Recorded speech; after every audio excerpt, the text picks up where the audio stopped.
Tanga.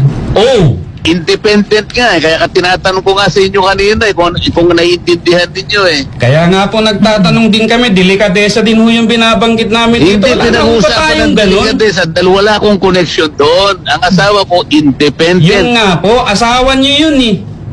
Oo, nakikipagdebate ka pa sa akin eh. Akala ko ba, magtatanong ka lang. Nagtatanong din po kami, pero ipo-point out ko rin po yung Kapag argument sinasabi namin mo kasi dito. delikadesa, parang may connection ako eh. Wala nga eh. Naintindihan mo yun? Sige sir, salamat na lang po. Tanga. Oh! Inabot ko pa yun, Sen. Tinawag mo kami ritong tanga. O diba, ano yan? Yan ba yung mambabatas na ibinoboto nyo? Sen, ano ho ba ang description nung binabanggit nyo kaninang independent director? Hindi rin nyo alam. Well, may mga idea ho kami, pero mas maganda ho sa inyo nang galing yan. Yung independent director, unang-una, wala kang pagmimay-ari sa isang kumpanya. Dapat ganon. Pangalawa, wala kang kinalaman sa management.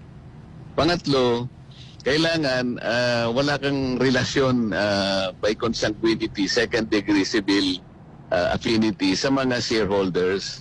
Opo. Kaya dapat independent ka. Ang tungkulin mo lang kung sakaling may kakayahan kang mag-advise sa good governance, ma-protection ng mga minority shareholders. Ito kasi ang hinihingi ng Insurance Code of the Philippines. Nagkataon na siguro gusto nilang ganun ang maging kalagayan ng asawa ko. Hinirang nila ng ganun. So pumayag naman. Anong masama doon? Ngayon, ang insurance company, lahat naman nagko-cover ng kahit anong mga kumpanya sa lahat ng mga industriya, lahat ng sektor ng ating ekonomiya. Pati sa transportation. Lahat. Bakit naman gagawa ng usap ang asawa ko para lang makakuha sila ng ipupukol sa akin? Pero hindi Ganyan ho, na karumi.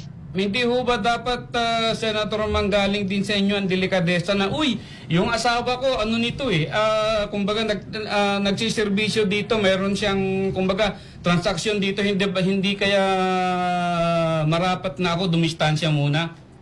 Sino? Sino di distansya? Kayo po, dito sa ginagawang investigasyon sa Bakit? Senado. Meron ba akong kinalaman dun sa mga insurance companies? Delikadesa nga po, Senator, kasi misis nyo po yung naandun. Siyempre may kukunik-kunik na ho yan. Kung ganyan kayong mag-conclude, independent nga eh. Kaya tinatanong ko nga sa inyo kanina kung naiintindihan ninyo eh. Kaya nga po nagtatanong din kami, delikadesa din ho yung binabanggit namin dito. Hindi Wala na ho ba pinag-uusapan tayong ng ganun? delikadesa dahil wala akong connection doon. Ang asawa ko, independent. Yun nga po, asawa nyo yun eh. Nakikipagdebate ka pa sa akin eh. Akala ko ba, magtatanong ka lang. Nagtatanong din po kami, pero ipo-point out ko rin po yung Kapag argumento sinasabi namin mo kasi dito. delikadesa, parang may connection ako eh. Wala nga eh. Naintindihan mo yun? Sige sir, salamat na lang po. Tanga. Oh! Inabot ko pa yun, Sen. Tinawag mo kami ritong tanga. O diba, ano yan? Yan ba yung mambabatas na ibinoboto nyo? Hindi nga niya masagot yung word na delikadesa eh. Ano to? O diba? Saan pupulutin ang ating bayan, ang ating gobyerno kung meron ho tayong mambabatas na ganito? Diba? Buhok pa lamang hindi na ho natin maipakita yung totoong buhok eh. Sasabihan pa kami ritong tanga. Ano yan? Diba? Ay, nako.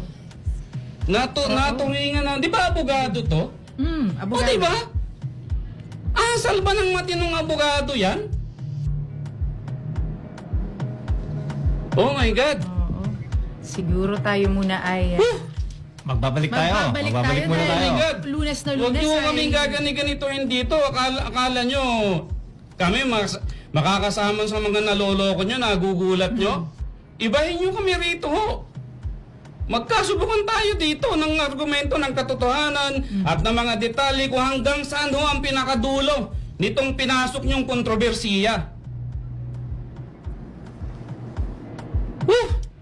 Sige nga, break nga siguro, muna tayo. Break muna tayo dahil